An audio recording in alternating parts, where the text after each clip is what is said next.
Ever feel like cruise lines are playing a game you're destined to lose? Like, no matter how early you book, how careful you plan, or how much research you do, they still find sneaky ways to squeeze every extra dollar from your vacation? That's not your imagination. Cruise ships aren't just floating resorts. They're finely tuned money machines, designed to guide you through a maze of distractions and upsells that feel like part of the experience. But behind the smiles and tropical drinks, there's a well-oiled system made to separate you from your cash. Most passengers, they walk right into the trap. But you won't. Not today. In this video, we're exposing 15 cruise secrets the cruise lines pray you never figure out. These aren't your average tips. They're high-impact hacks that will save you real money, score behind-the-scenes upgrades, and help you cruise with confidence.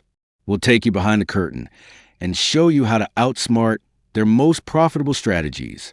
From overpriced drink packages and sneaky gratuity systems to secret cabin locations and digital tracking most people don't even realize is happening. This is your ultimate guide to taking control of your cruise.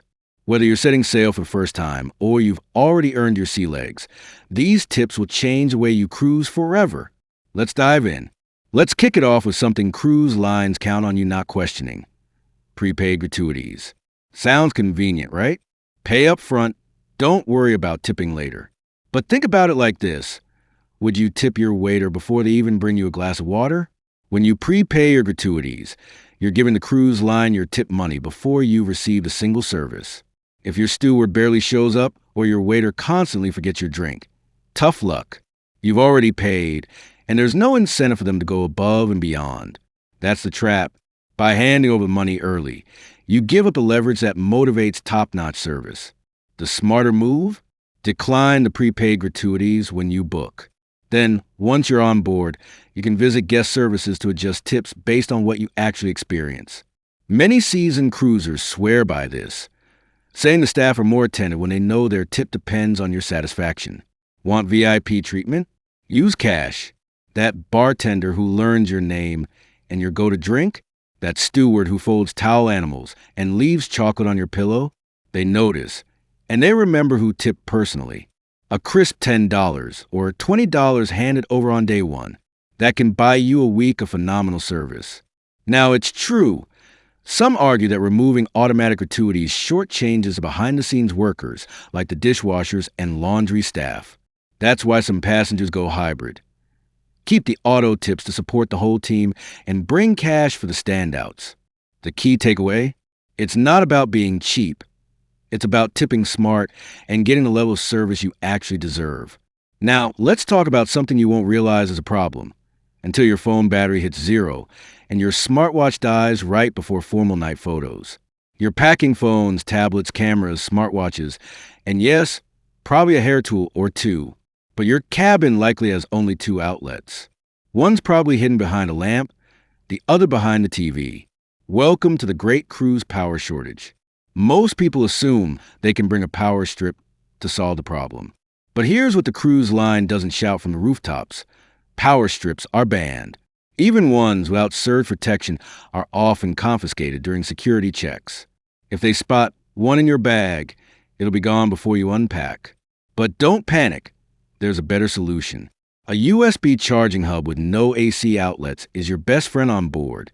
It's compact, legal, and lets you charge multiple devices at once without breaking the rules. Aim for one with 4 or more USB ports, so you're not rotating devices constantly. And if you must use a plug-based tool, bring a fully charged power bank. Just make sure it's under 100 watt-hours and has no built-in surge protector.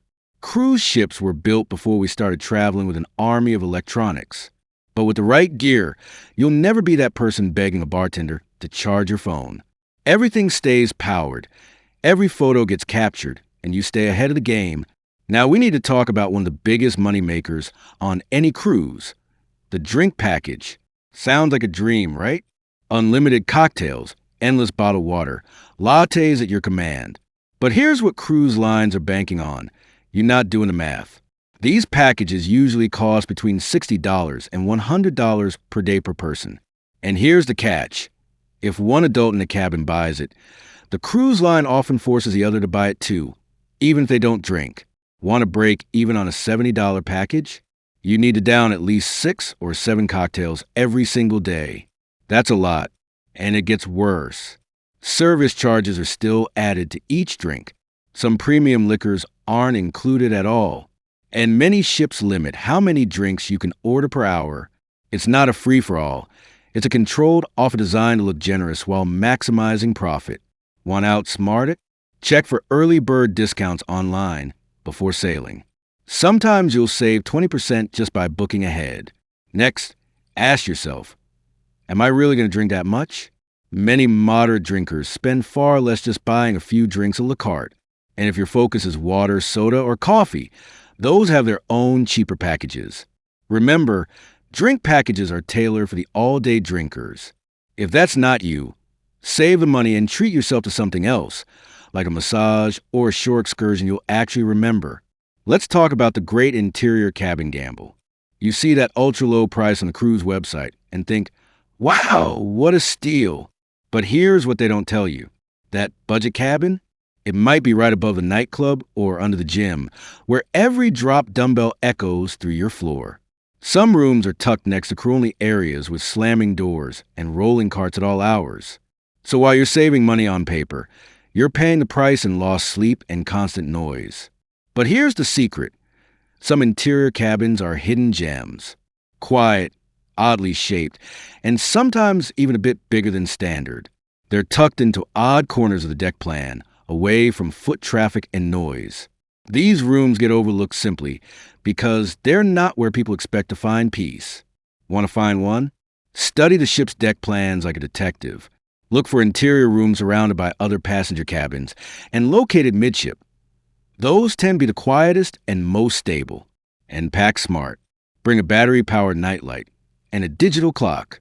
Without a window, it's easy to lose track of time. You'll wake up at noon thinking it's 6 a.m. done right.